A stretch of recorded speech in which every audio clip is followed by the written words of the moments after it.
So hello everybody, and thank you for inviting me and for joining to this session. What I'm going to share with you today is like a summary of the state of the art related to this kind of technique. But first of all, we need to understand what there is behind and the reason why we are working in such a way using this specific technique. It is not new that it exists, new field in medicine that is called aesthetic medicine, gynecology aesthetic field, where we try to reach a new shape of the vulvovaginal area together with a functionality of the related, a functionality, internal functionality. So our target is to get women get back their psychosexual and functional well-being. Just one moment, it's a little bit slow.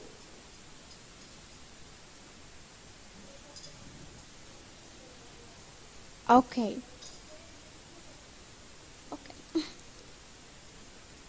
Yeah, so we have some defined canon of vulvovaginal beauty that refers to the shape of the vulval area. So these are the canon, and we identify a vulvar area that is beauty from the color, from the shape. So we have the big labia that cover the small labia.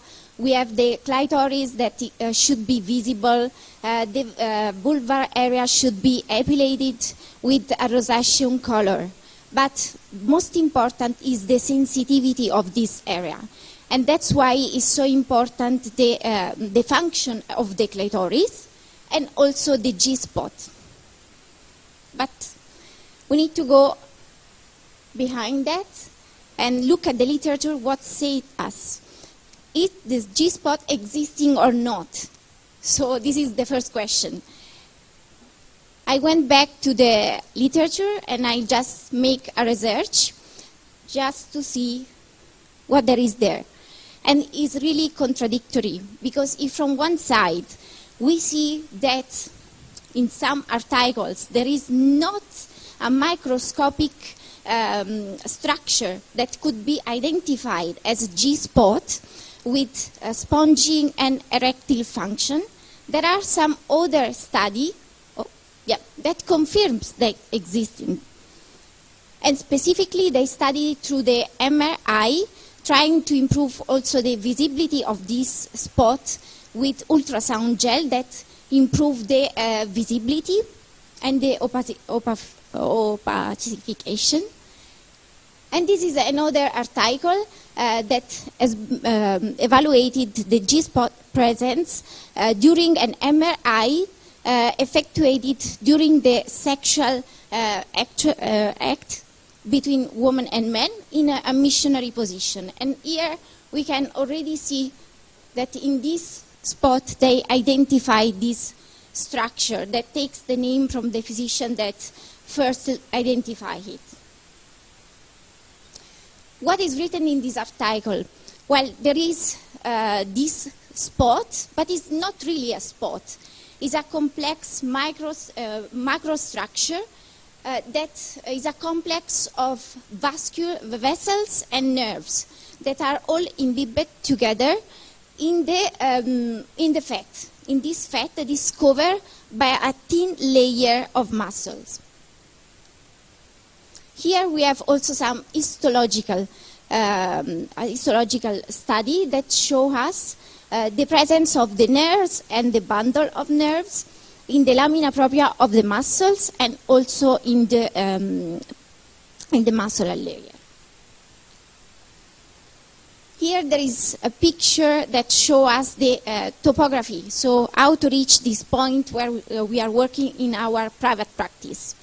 But maybe the video that there is in the next slide is much more easier and allows you to identify how can be reached. So we insert the finger into the vaginal channel and then we just create a small movement with our fingers, and what we create is like an engorgement of the area that is of the urethra, so immediately below. And if we provoke pressure with our finger in this area, we can also see that it disappears. This is one method, but there is also another one. So with our finger, we go into the vaginal channel, we just move our finger, and we ask our patient if she can feel something. So basically in a Caucasian race, it can be traced between 6 and 7 centimeters into the anterior wall of the vagina. But in Asia, of course, it's quite different because of the anatomy is different. And so we will look into it later on.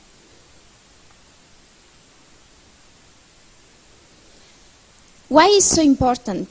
Because women are looking right now also to achieve a good sensation during the sexual activity. And we know that there are two kinds of orgasm, the clitoris orgasm and the vaginal orgasm. That is much more gratificant from the patient that have experience with it.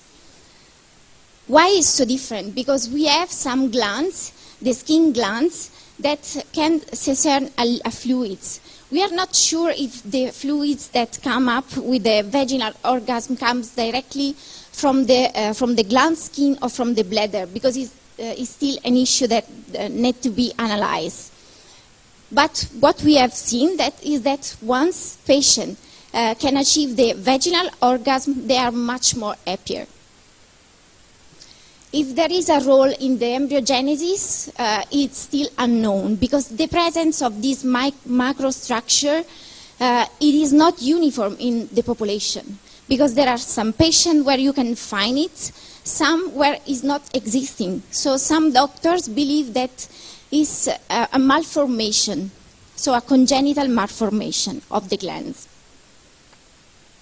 What is really important to see, if there are also some studies that identify with another means, so with echography, ultrasounds, and they identify the CUV complex. The CUV complex is created by the interconnection between clitoris, urethra, and vagina.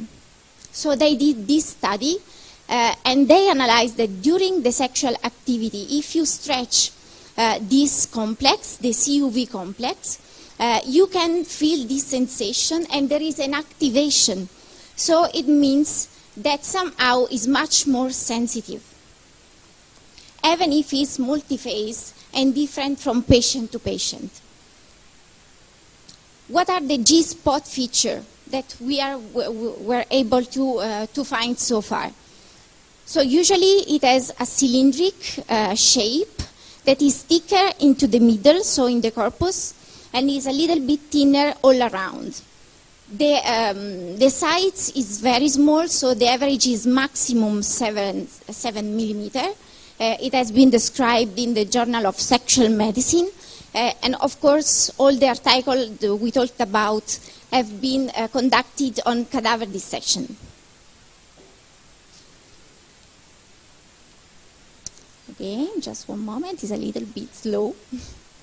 Okay, so what are the indications for doing the Gspot enhancement? For sure, women that have experienced this sensation in the past, because it's only a mechanical technique that allows an easier identification of the area that we are working on. And then all the patients that won't find it easier and that won't experience more. It is not recommended for patients that never experienced it, because it can lead also to a psychological, let's say, effect. So the target is improve the shape for one quarter in width and height. This is our target. And we also have the chance to combine it or to use a completely different technique using the PRP, so increasing the sensitivity and the vascularization of this area. What we have at our disposal are many different kind of devices. And because I work as a clinical reviewer for a notified body, it's really important to say that none of these treatments are on label. So there is no in the market a filler or other products that are targeted and that have the CE or the FDA or whatever for being injected. So this means that there is a lack of clinical data.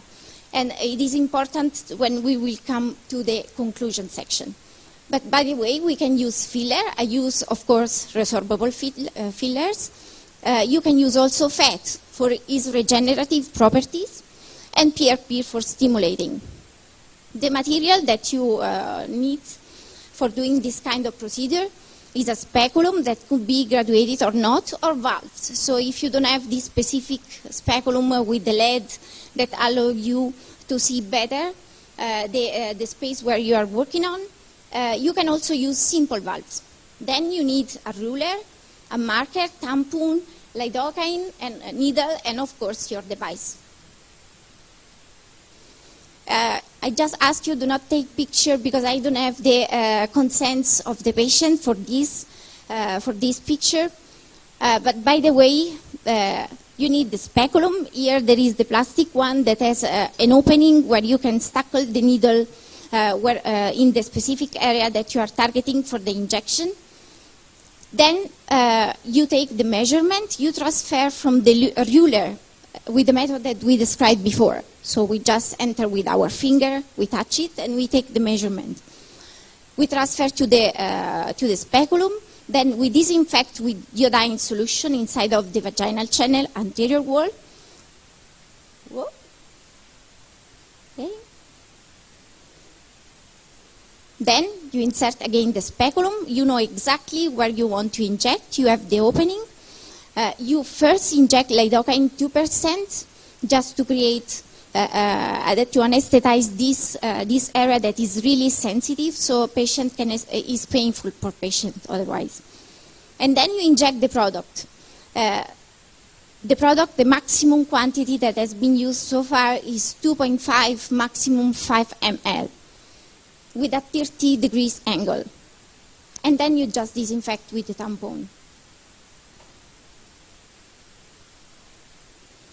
This is another method with valve. This is in Asian people because they have a short vagina. So basically you can treat it between 3 and 4 centimeters, not 6 to 7. You use the valve, you just use your finger to identify the point. You transfer this measure on a ruler and then you inject again. Here, this image is not really clear, I'm sorry. And then you verify if you have the volume that allows you to have an enhancement in this area. This is what we have at the end. And this comes also from, not only from my experience, it also comes from all our colleagues all around the world, from Adrian Gaspar in South America.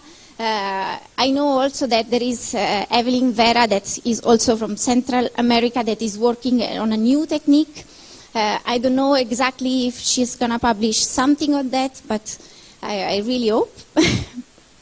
And then here. There is, again, a big conflict on opinions between doctors because we know that small fragments of hyaluronic acid can create a new angiogenesis. But now is under discussion the compression of our device on the nerves. So a lot needs still to be studied to have a confirmation of the power of this technique. From my personal experience, I can say that I have 65% of success, even if some of them didn't show any kind of improvement in terms of increase of the arousal and of the libido. This is another technique. It has been published with fat, so of course we have to inject a higher quantity of fat because some of a little bit will be reabsorbed. The needle is huger, and the layer of injection is the submucosal layer. And of course, in this study, all the patients experience a better feeling because of the regenerative properties of the fat. The timing. The procedure is very short. It takes maximum 20 minutes. It can be done in our clinic, so we don't need a surgery room. and the recovering time is between 4 hours and 24 hours. What are the complications? The complications are the ones that we experience also with the normal use of fillers for other area, but apart from that, we can have also urinary retention that can be solved with a catheter in few days, ureter irritation, periuteral pseudocystic formation, urethrovaginal fistula, and granuloma, and one granuloma has been already published in the literature. But the most complicated adverse event that has been reported, I'm sorry for the format of the slides, is the not thrombotic pulmonary embolism. So it means that even if they did an aspiration test, they inject into a vessel, with most probability into a vein, and they reach the lungs.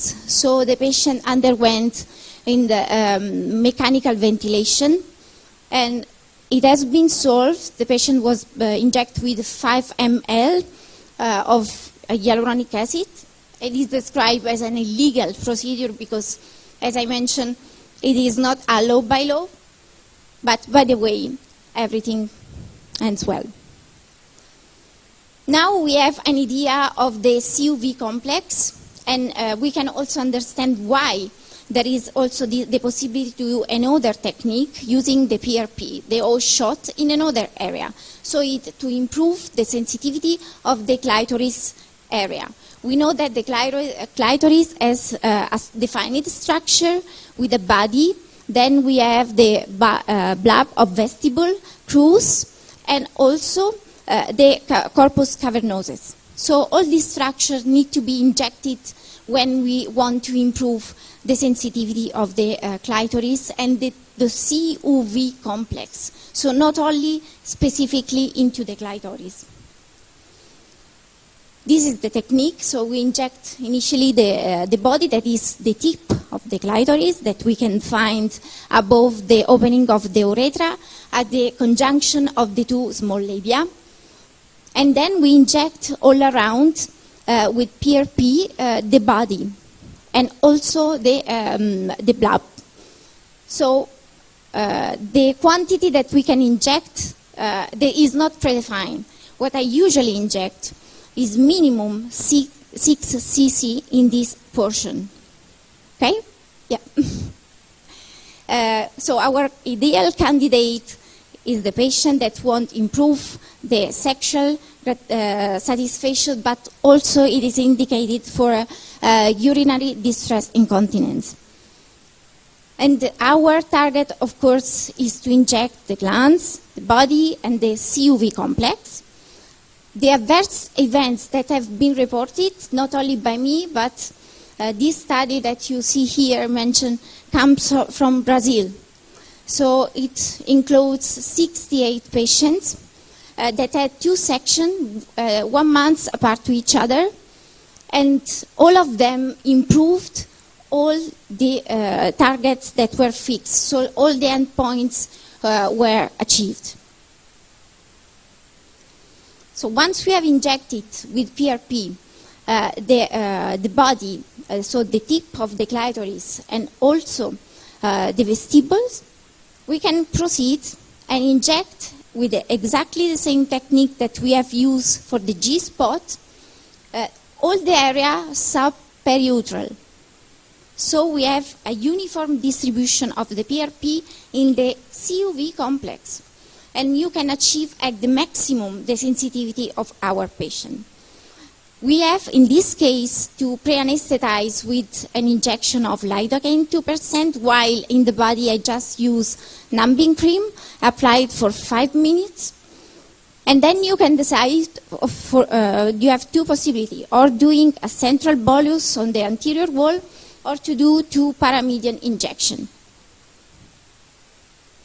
In this case, I have used, again, 6 cc of PRP. What is the critical analysis of all we have talked about right now? Is that we have no objective measurements for what we are sharing. So we have only questionnaire, and the ones that I use are the Female Sexual Function Index and the Female Sexual Distress Scale Revised. So from there, you just can evaluate if in reality, in real life, your patient experienced something that is more gratificant for her. Then it remains questionable whether it is only a psychological impact that they have or if it's a real improvement. So what I can say from my side, even if there is this real self that is a platform where patient exchange experience and the outcome of all the treatments that they used to do in aesthetics is very high, so they appreciate it and they enhance that sexual arousal, and the provision for this kind of treatments are really in a growth phase. Something still needs to be done because we need really more reliable clinical data, and we need to exchange to each other to find the best treatment or the best combination of treatment, because it doesn't mean that if you do the G-shot with fillers you cannot do the PRP or the contrary. So I believe that it could make sense to do that because we work on two different targets, and I'm looking forward maybe to work with someone of you to collect more data and also to find the specific product that should be used for a specific rheological feature that fits in this area. So far I'm using a product with a very high G prime, but of course I have no comparison with other, and I think that a little bit more exchange in our community would be the best solution. Thank you for the attention. Thank you so much, Dr. Melania. I'm sure you inspired many people, and maybe one of these wonderful people here can help you with developing that. I am going to be waiting to see, because I know amazing things are coming in this field, and I'm sure it's with you. Thank you so much. You mean there is question or what? Yes. She is ready. Alo. Merhabalar, sunumlarınız için çok teşekkür ederim. Benim sormak istediğim bu genital güzelleştirmede kullandığımız, özellikle hiperpigmentasyon için kullandığımız cihazlar için ve sonuçları için ne düşünüyorsunuz? Ve hiperpigmentasyon geçtikten sonra tekrar dönüşü söz konusu mu? She is asking about color. I never try to treat the color. I try to help them, but my aim, if a patient come to me asking about the color change, I don't treat. There are other devices, something like this, they can do, but in my profession, I don't do. Merhabalar, sunumlarınız için çok teşekkür ederim. Benim sormak istediğim bu genital güzelleştirmede kullandığımız, özellikle hiperpigmentasyon için kullandığımız cihazlar için ve sonuçları için ne düşünüyorsunuz? Ve hiperpigmentasyon geçtikten sonra tekrar dönüşü söz konusu mu? She is asking about color. I never try to treat the color. I try to help them, but my aim, if a patient come to me asking about the color change, I don't treat. There are other devices, something like this, they can do, but in my profession, I don't do. Maybe a possible option is the code switch laser that you are using.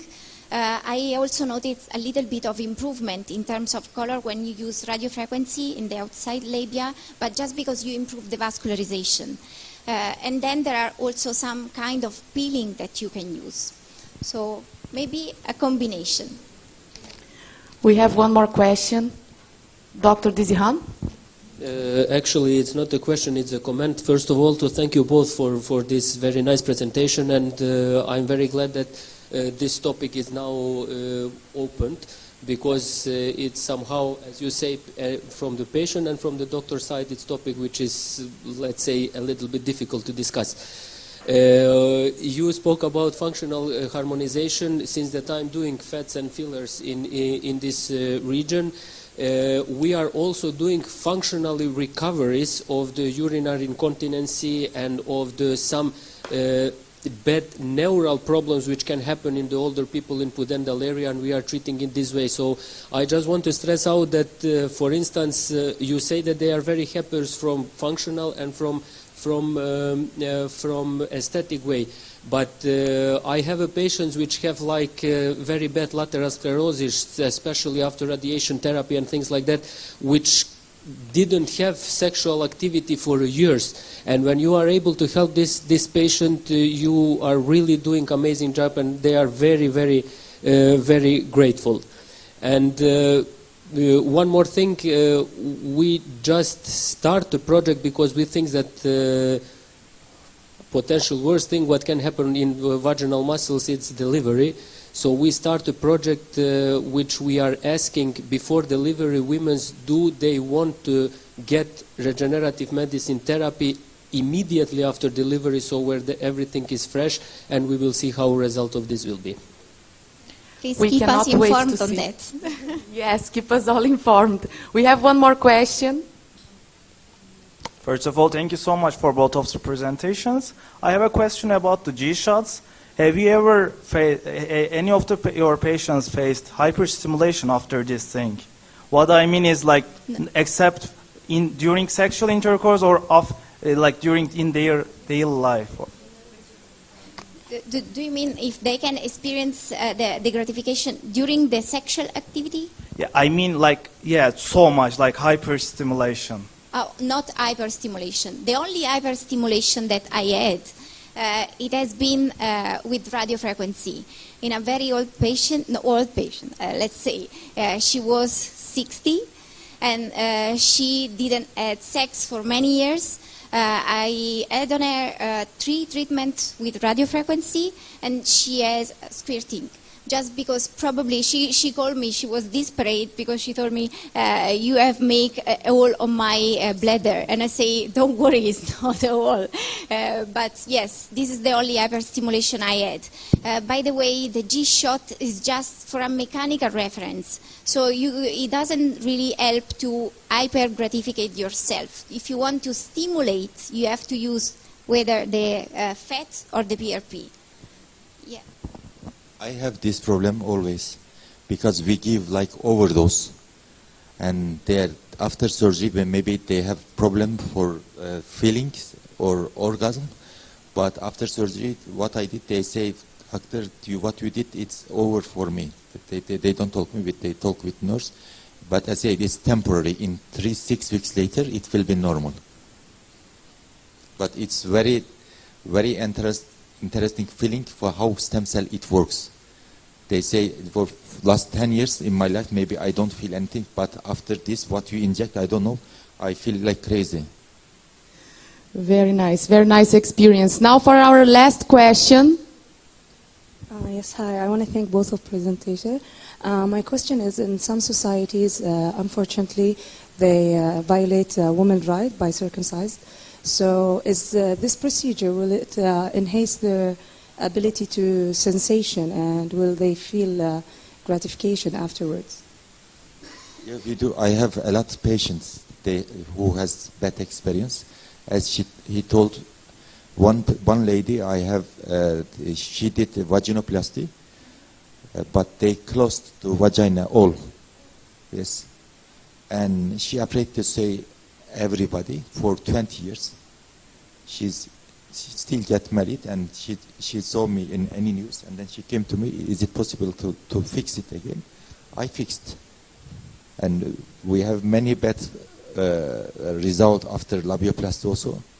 And then we do the fat transfer 1 session, 2 sessions to make a labia majora even a good position and tighten and to close to the appearance. And then later, if they need any fixation, I fix the labia minora also. Thank you so much. We are gonna now give a big round of applause to those 2 amazing people, amazing talents. Thank you very much. Thank you, Dr. Battistella. Thank you, Dr. Bulent.